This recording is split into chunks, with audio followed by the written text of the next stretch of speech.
ഇന്നത്തെ മന്ത്രിസഭാ യോഗത്തിൽ ഒരു പ്രധാനപ്പെട്ട തീരുമാനം തിരുവനന്തപുരം കാസർഗോഡ് സിൽവർ ലൈൻ പദ്ധതി റദ്ദ് ചെയ്ത് ഉത്തരവ് പുറപ്പെടുവിക്കാനുള്ള തീരുമാനമെടുത്തു. പ്രസ്തുത പദ്ധതിക്കായി ഭൂമി ഏറ്റെടുക്കുന്നതുമായി ബന്ധപ്പെട്ട് പുറപ്പെടുവിച്ചിട്ടുള്ള എല്ലാ വിജ്ഞാപനങ്ങളും റദ്ദ് ചെയ്യാൻ തീരുമാനിച്ചു. ഡീനോട്ടിഫിക്കേഷനാണ്. കാരണം ഈ പദ്ധതി നടക്കുന്നുമില്ല, പദ്ധതി ഉപേക്ഷിക്കുകയും ചെയ്തു.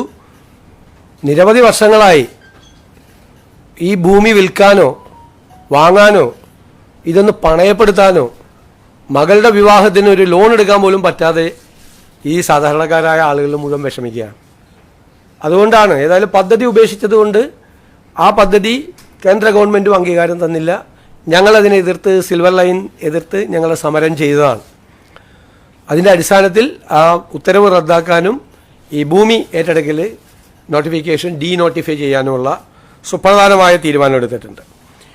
സിൽവർ ലൈൻ സമരവുമായി ബന്ധപ്പെട്ട വിവിധ കോടതികളിലും പോലീസ് സ്റ്റേഷനുകളിലൊക്കെ നിലനിൽക്കുന്ന കേസുകൾ അത് ആഭ്യന്തര വകുപ്പ് അത് പരിശോധിച്ച് ആ കേസുകൾ പിൻവലിക്കാൻ വേണ്ടിയിട്ടുള്ള കേസുകളുടെ സ്വഭാവം അനുസരിച്ച് അത് പിൻവലിക്കാൻ വേണ്ടിയിട്ടുള്ള ശുപാർശകൾ കോടതിയാണ് അത് അനുമതി നൽകേണ്ടത്. കോടതിയിലേക്ക് ഗവൺമെൻറ് അതിനുള്ള ശുപാർശ കോടതിക്ക് മുൻപാകെ നമ്മൾ സമർപ്പിക്കാൻ തീരുമാനിച്ചു. പിന്നെ പദ്ധതിക്ക് വേണ്ടി സ്ഥാപിച്ചിട്ടുള്ള മഞ്ഞക്കുറ്റികൾ അത് നീക്കം ചെയ്യുന്നതിന് റവന്യൂ വകുപ്പിന് നിർദ്ദേശം നൽകിയിട്ടുണ്ട്. നീക്കം ചെയ്യാം, മഞ്ഞക്കുറ്റികളെല്ലാം മാറ്റും.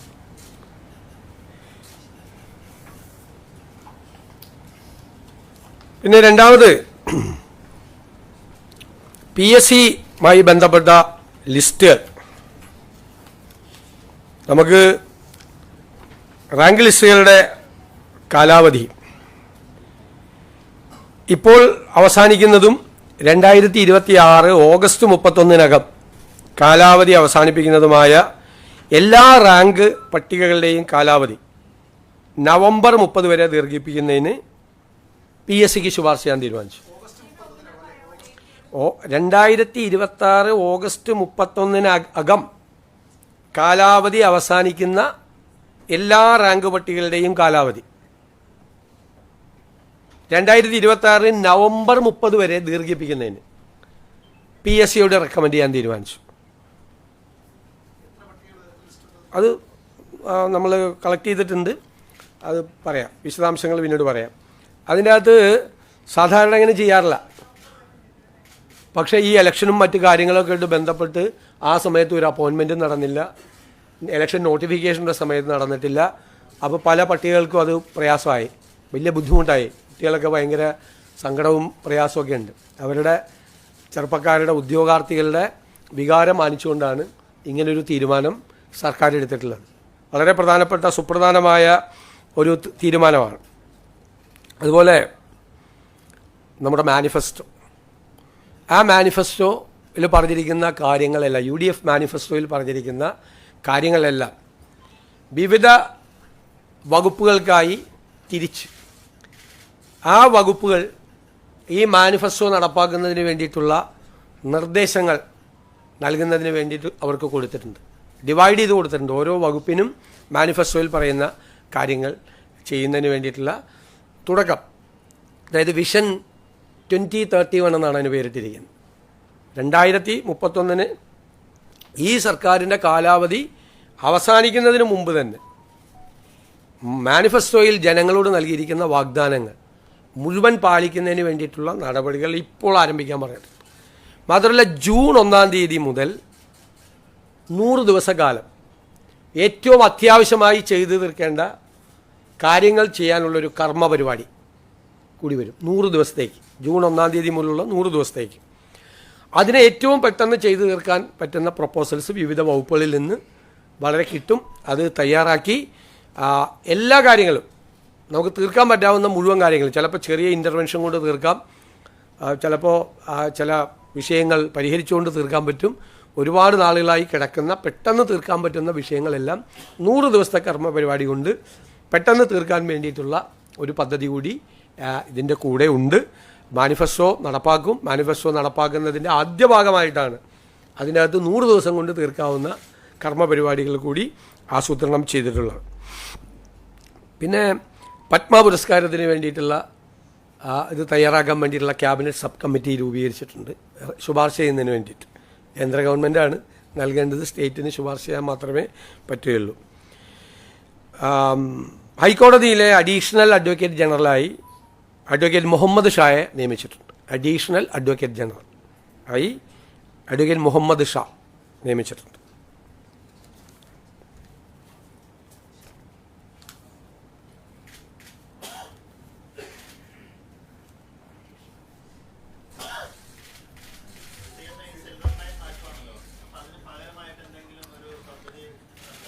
അല്ല, അതിപ്പോൾ ഞങ്ങളത് സ്റ്റഡി ചെയ്യുകയാണ്. ഒരു സ്പീഡ് കോറിഡോറിന് പാരിസ്ഥിതികമായോ സാമ്പത്തികമായോ കേരളത്തെ ബാധിക്കാത്ത തരത്തിലുള്ള ഒരു അതിവേഗ ഇതിന് നമ്മളെതിരല്ല. നമ്മളിതിനെ എതിർക്കാൻ കാര്യം അതിനൊരു പ്രോപ്പർ DPR പോലും ഉണ്ടായിരുന്നില്ല. പാരിസ്ഥിതികമായ ദുരന്തമായിരുന്നു അത് നടപ്പാക്കിയിരുന്നെങ്കിൽ സിൽവർ ലൈൻ. കാരണം 300 കിലോമീറ്റർ ദൂരം 30 അടി ഉയരത്തിലെ എംബാങ്ക്മെൻ്റ് ആയിരുന്നു. കേരളത്തിൻ്റെ ഒരു ജോഗ്രഫിക്കൽ സ്റ്റേച്ചർ എന്ന് പറഞ്ഞാൽ എന്താ, സ്ലോപ്പാണ് കേരളം അല്ലേ. അവിടെ നിന്ന് നദികൾ ഒഴുകി താഴേക്ക് വന്ന് കടലിൽ പതിക്കുന്ന ഒരു സ്ലോപ്പായിട്ടുള്ള സ്ഥലമാണ്. അതിനിടയിൽ 30 അടി ഉയരത്തിൽ 300 കിലോമീറ്റർ ദൂരം എംബാങ്ക്മെൻറ്റ് പണിയുക എന്ന് പറഞ്ഞ ഒരു സസ്റ്റൈനബിൾ ആയിട്ടുള്ള പ്രോജക്റ്റ് ആയിരുന്നില്ല. അത് എൻവയൺമെൻറ്റ് ഡിസാസ്റ്റർ ഉണ്ടാവുമായിരുന്നു, പാരിസ്ഥിതിക ദുരന്തം ഉണ്ടാവുമായിരുന്നു ഇല്ലേ. പിന്നെ 200 കിലോമീറ്റർ ദൂരം 10 അടി ഉയരത്തിൽ മതിലായിരുന്നു. ഇപ്പോൾ മൺസൂൺ തുടങ്ങിക്കഴിഞ്ഞാൽ ട്രെയിൻ മാത്രമല്ല ബോട്ട് കൂടി ഓടിക്കായിരുന്നു. ആ സ്ഥിതിയാണ്. അത് നമ്മൾ വളരെ നന്നായി UDFൻ്റെ ഒരു സബ് കമ്മിറ്റി പഠിച്ച് UDFൽ കൊണ്ടുവന്നപ്പോൾ, എന്നിട്ട് ഞാൻ രണ്ടാമത് അത് കൊടുത്തു വിട്ട് എല്ലാ പാർട്ടികളും ഒന്നും കൂടി സ്റ്റഡി ചെയ്ത് വരാൻ. അങ്ങനെ ഞങ്ങൾ എക്സ്പേർട്സുകളുമായി സംസാരിച്ച് കേരളത്തിൻ്റെ വിവിധ സ്ഥലങ്ങളിൽ സിറ്റിംഗ് നടത്തി, railway experts, financial experts, environment എക്സ്പേർട്സുമായിട്ട് സംസാരിച്ചിട്ട് തയ്യാറാക്കിയ റിപ്പോർട്ടാണ് നടപ്പാക്കരുത്. അതുകൊണ്ടാണ് പിന്നെ ഗവൺമെൻറ് അത് വഴിയിൽ ഉപേക്ഷിക്കുകയും ചെയ്തു. പക്ഷേ ആ നോട്ടിഫിക്കേഷൻ ഇപ്പോഴും അങ്ങനെ കിടക്കുകയാണ്. എന്നിട്ട് ശിക്ഷ പോലെ സമരം ചെയ്തതിനുള്ള പാവങ്ങൾക്കുള്ള ശിക്ഷ പോലെ ആ നോട്ടിഫിക്കേഷൻ ഡീനോട്ടിഫൈ വേണ്ടാന്ന് പദ്ധതി ഉപേക്ഷിച്ചു. ഒറ്റ ഓർഡർ ഇറങ്ങിയാൽ മതി ഡീനോട്ടിഫൈ ചെയ്യാൻ. അവർക്ക് ഒരു ഞാൻ പറഞ്ഞല്ലോ, മകളുടെ കല്യാണത്തിന് അല്ലെങ്കിൽ വീട്ടിലൊരു ആവശ്യത്തിന് ഭൂമി പണയം പോലും വയ്ക്കാൻ പറ്റാത്ത പാവങ്ങളാണ്, കരച്ചിലാണ് എപ്പോഴും, സങ്കടങ്ങൾ. അപ്പോൾ ഞങ്ങൾ പുതുയുഗ യാത്രയുമായി പോയ സമയത്ത് അവരുമായിട്ട് ഞങ്ങൾ ഇൻട്രാക്ഷൻ നടത്തിയിരുന്നു. അത് പോയ ജില്ലകളിലെല്ലാം അവർ പരാതി പറഞ്ഞിരുന്നു. അത്തരം പരാതികളൊക്കെ നമുക്ക് പെട്ടെന്ന് തീർക്കാൻ പറ്റാവുന്ന പരാതികളാണ്. അതൊക്കെ ഒരു ഗവൺമെൻറ്റിൻ്റെ ഒരു വേഗത അക്കാര്യത്തിലുണ്ട്.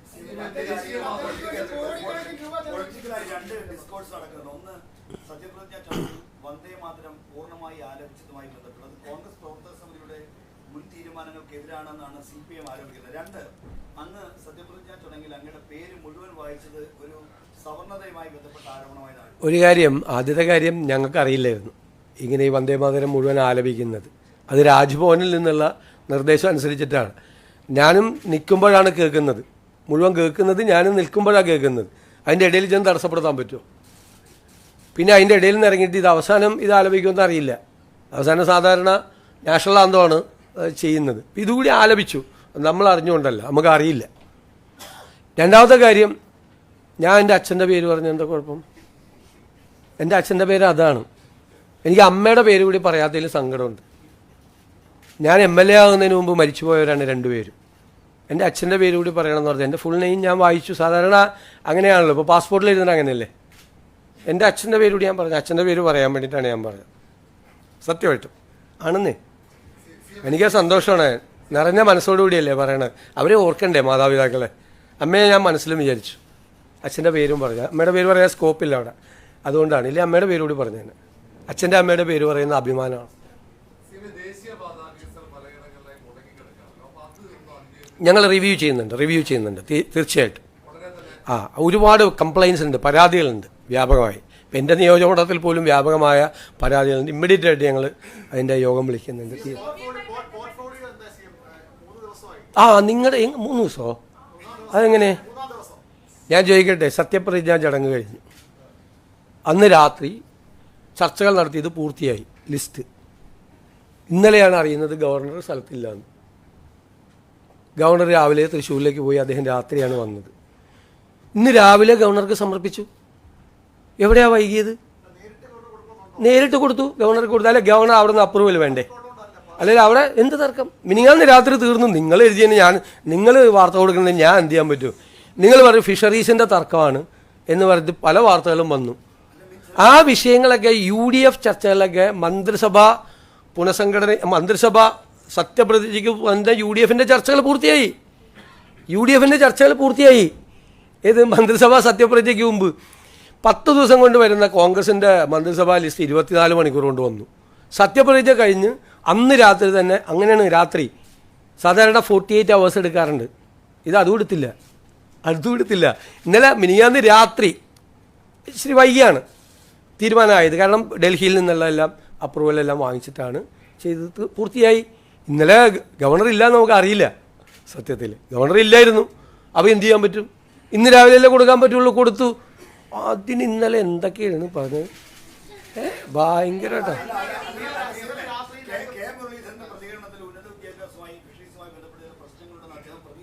ഇല്ല ഒരു വിഷയം ഉണ്ടായി.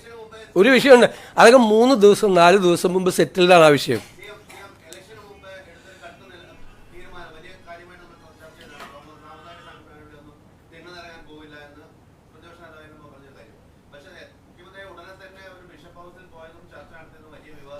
ഞാൻ പ്രതിപക്ഷ നേതാവായപ്പോൾ തിണ്ണയിറങ്ങാൻ പോകില്ല എന്നൊന്നും ഞാൻ പറഞ്ഞിട്ടില്ല. ഇന്ന് എവിടെന്നെങ്കിലും ഒരു തിന്ന് കോട്ട് ചെയ്ത് കാണിച്ചു. ഞാൻ പണ്ട് ഉപദേശിച്ചിട്ടുണ്ട് നേതാക്കളോട്, തിണ്ണയിറങ്ങാൻ പോയിരുന്നു. എന്താ ഈ ബിഷപ്പ് ഹൗസിൽ പോയാൽ എന്താ കുഴപ്പം? ഞാൻ എപ്പോഴും പോകാറുണ്ടല്ലോ, എല്ലാ സ്ഥലങ്ങളിലും പോകാറുണ്ടല്ലോ. ഞാൻ ശിവഗിരിയിൽ പോകുന്നുണ്ടല്ലോ. മഠാധിപതികളെല്ലാം എന്നെ കന്റോൺമെൻറ് ഹൗസിൽ വന്ന് സന്ദർശിച്ചിരുന്നു. ശിവഗിരി എന്നെ അനുഗ്രഹിക്കാൻ വേണ്ടിയിട്ട് അവർ വന്നിരുന്നു. എത്രയോ ആളുകളാണ് വരുന്നത്. ഇപ്പം ഞാൻ എന്താവശ്യത്തിലാണ് അവിടെ പോയത്? ഞാനിവിടുത്തെ ക്ലീമീസ് ബാവയെ കണ്ടിരുന്നു. കർദിനാളാണ് അദ്ദേഹം. ഞാൻ നെറ്റോ പിതാവുമായിട്ട് ഭയങ്കരമായ ഹൃദയബന്ധമുള്ള ഒരാളാണ്. എനിക്കിഷ്ടമുള്ളവരെയൊക്കെ ഞാൻ പോയി കാണുന്നതിന് നിങ്ങൾക്ക് എന്താ പ്രശ്നം? അതിന് അവിടെ പോയിട്ട് എനിക്ക് എന്തെങ്കിലും ആവശ്യം നേടിയെടുക്കാൻ പറ്റുക? ഇലക്ഷൻ കഴിഞ്ഞ് ഞങ്ങൾ ജയിച്ചു. പിന്നെ ഇപ്പോൾ അവിടെ പോയി തിണ്ണിറങ്ങണതിന്? സാധാരണ ഇലക്ഷൻ ജയിക്കാനും വേറെ കാര്യത്തിനല്ലേ തിണ്ണിറങ്ങണം എന്ന് പറഞ്ഞത്. ജയിച്ചിട്ടാണ് പോയി കാണുന്നത് അവരോടൊക്കെ. അത് എല്ലാ സ്ഥലങ്ങളിലും പോകും. എല്ലാവരെയും കാണാൻ പോകും. എല്ലാവരെയും എന്നെ വഴക്ക് പറഞ്ഞവരെയൊക്കെ കാണാൻ പോകും. അതിനെന്താ പോകണ്ടേ? എല്ലാവരെയും ഞാൻ ആരെയും പേരൊന്നും പറഞ്ഞില്ല. എല്ലാവരെയും ചേർത്ത് പിടിക്കുന്നേ. അതിനെന്താ? ഞാൻ ചോദിക്കട്ടെ, നമ്മളങ്ങനെ വേണ്ടേ? നിങ്ങളെന്താ പറയണത്? ഞാൻ ആളോട് മിണ്ടില്ല, ഇന്ന ആളോട് സംസാരിക്കില്ല, പണ്ട് എന്നോട് എന്നെ വഴക്ക് പറഞ്ഞിട്ടുണ്ട്, എന്നോട് മോശം പറഞ്ഞിട്ടുണ്ട്, ആളോടും ഞാൻ ഈ പൊസിഷനിൽ നിന്ന് അങ്ങനെയൊക്കെ ചെയ്യാമോ? അങ്ങനെ ചെയ്യാൻ പാടില്ല. ഞാൻ എല്ലാത്തിനോടും ക്ഷമിക്കാൻ പറ്റണം നമുക്ക്. ഞാൻ മനസ്സിലൊരു വിഷമവും കൊണ്ടുനടന്നിട്ടില്ല. ഞാനന്ന് പറഞ്ഞത് UDFനെയും കോൺഗ്രസിനെയൊന്നും പറഞ്ഞില്ല, എന്നെയാണ് പറഞ്ഞത്. എന്നെ ഇഷ്ടമില്ലാഞ്ഞിട്ടാണ്. അത് മാറ്റണം, ആ ഇഷ്ടക്കേട് മാറ്റണം. എല്ലാവരുമായിട്ട് നല്ല ബന്ധം വേണം. അതിനെന്താ? പക്ഷെ നിലപാടിൽ ഒരു മാറ്റമില്ല. അതിശക്തമായ സെക്കുലർ നിലപാടാണ്. ഒരു നിലപാടിലും മാറ്റമില്ല. ആര് വർഗീയത പറഞ്ഞാലും അതിനെ എതിർക്കുകയും ചെയ്യും. ഉറപ്പായിട്ട് എതിർക്കും. അത് UDFൻ്റെ സ്റ്റാൻഡാണ്. UDFൻ്റെ അഡമൻ്റായിട്ടുള്ള സെക്കുലർ സ്റ്റാൻഡാണ്. ഒരു കോംപ്രമൈസും ഇല്ല ആ കാര്യത്തിൽ. പക്ഷേ എല്ലാവരും അവർക്കൊക്കെ ഒരു വിഷമം വന്നാൽ ആദ്യം നമ്മൾ ഓടിയെത്തും, അന്വേഷിക്കും.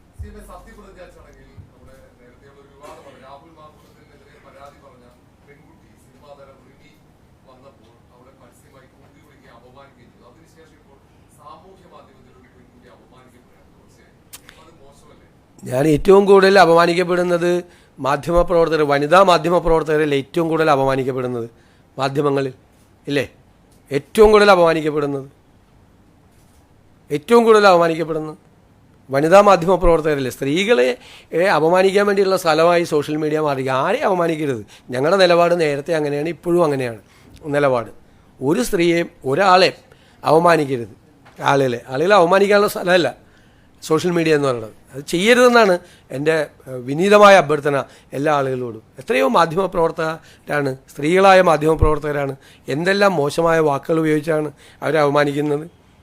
അതിൻ്റെയൊക്കെ കേന്ദ്രം എവിടെ നിന്നായിരുന്നു കൂടി അന്വേഷിച്ചു നിങ്ങൾ.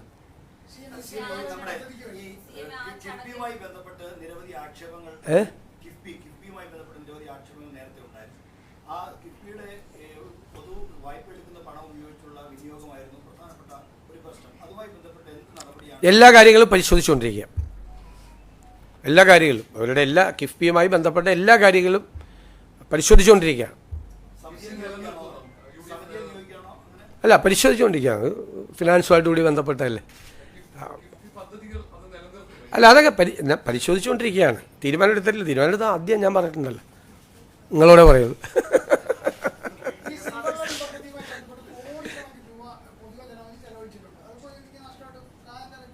അല്ലാതെ എന്ത് ചെയ്യാൻ പറ്റും? വഴിയിൽ ഉപേക്ഷിച്ചില്ലേ, പോയില്ലേ, ആ പൈസ പോയി. അല്ല, എല്ലാം പരിശോധിച്ചുകൊണ്ടിരിക്കുകയാണ്. അവരെന്താണ് അവർ ചെയ്യുന്നത്, എന്ത് വർക്കാണ് അവർ ചെയ്യുന്നത്, എല്ലാ കാര്യങ്ങളും അവരുടെ മീറ്റിങ്ങൊക്കെ വിളിച്ചിട്ടുണ്ടല്ല. നമുക്ക് അത്ര സമയമല്ലേ.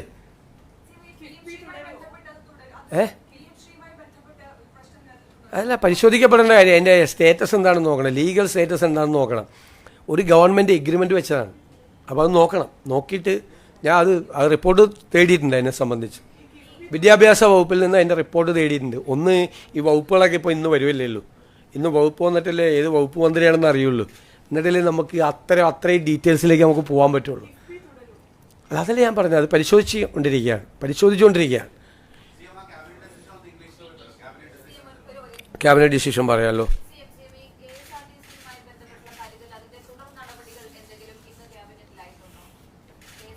ക്യാബിനറ്റിൽ അത് ചർച്ച ചെയ്യേണ്ട ആവശ്യമില്ല. ജൂൺ 15 മുതൽ അത് നടപ്പാക്കുമെന്നാണ് പറഞ്ഞിരിക്കുന്നത്. അതിൻ്റെ വിശദാംശങ്ങൾ പ്രഖ്യാപിക്കും അതിന് മുമ്പ്, നടപ്പാക്കുന്നതിന് മുമ്പ്. ഞാൻ കഴിഞ്ഞ ഇതിൽ പറഞ്ഞതാണ്. ഇനി അത് ക്യാബിനറ്റിൽ പോകേണ്ട ആവശ്യമില്ല. അത് മറ്റേ ട്രാൻസ്പോർട്ട് വകുപ്പും ഒക്കെ ആയിട്ട് ആലോചിച്ച് ബാക്കി കാര്യങ്ങൾ ചെയ്യും, അതിൻ്റെ ഡീറ്റെയിൽസ് തയ്യാറാക്കും. Today's cabinet we have decided to denotify the Silver Line project, and all the acquisition process will be denotified. This project, Silver Line project, will be cancelled, and we will recommend to the concerned authorities to withdraw all the cases connected with this Silver Line agitation.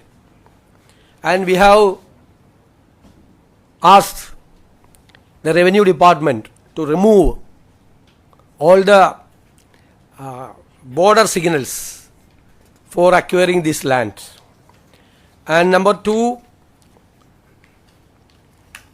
we have decided to extend the PSC lists, including the lists which is ending on 31st August.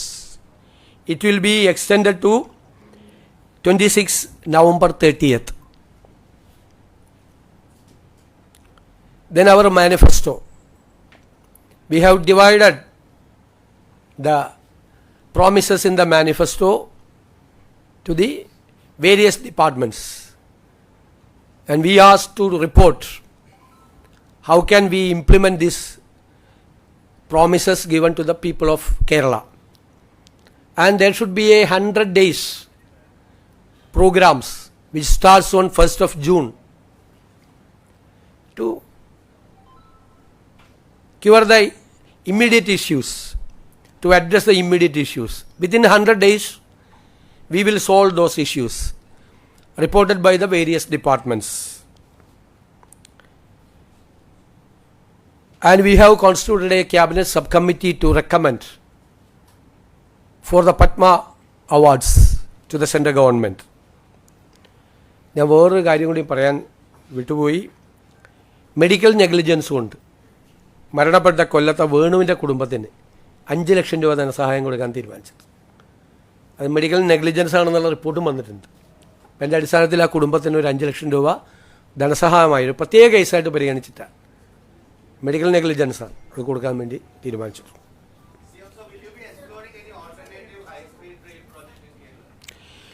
We will think about that. We are not against the high-speed rail project. We opposed the Silver Line project because it was a environment disaster, and economically it was not viable. There was not even a detailed project report. So we have studied in detail. The UDF opposed the Silver Line project. Now the government itself, the last government itself, they have given up this project also. Now there is no project. I think the KRail started to discuss about the new project. But unfortunately, the land acquired by the government was not denotified. So the people were suffering. They cannot sell or buy the property or pledge the property. They were in trouble.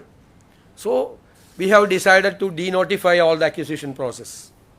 There was some controversy related to singing of Vande Mataram in your swearing-in ceremony, the entire one. And the left had criticized it, saying it's against the Without our knowledge, it was happened. It was from the directions from the Lok Bhavan.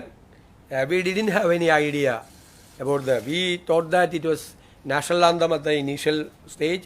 At the end of the function, national anthem again. That was the convention. We didn't have an idea about that.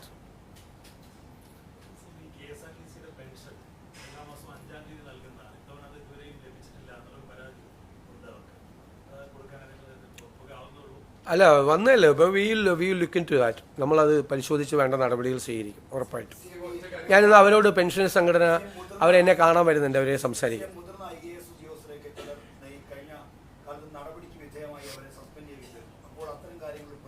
ഉറപ്പായിട്ട് പുനഃപരിശോധിക്കും.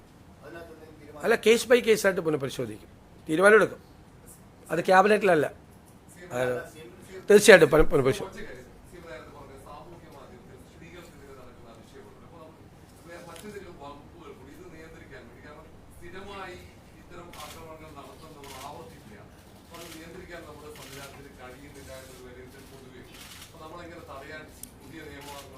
നോക്കാം, നമുക്ക് പരിശോധിക്കാം.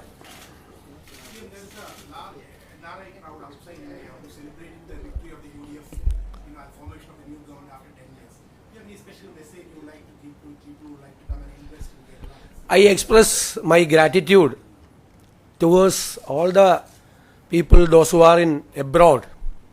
And you know that across the world there is a large Malayali diaspora. They have been eagerly waiting for the results of this assembly election. And after the election, they have been waiting for the appointment of the CM also. And I am very grateful to all the Malayali communities across the world. Any new plans for investment that you would like? Definitely, it is mentioned in our manifesto. They will be participated in our coming projects, definitely. And we will think about the utility of the remittance also.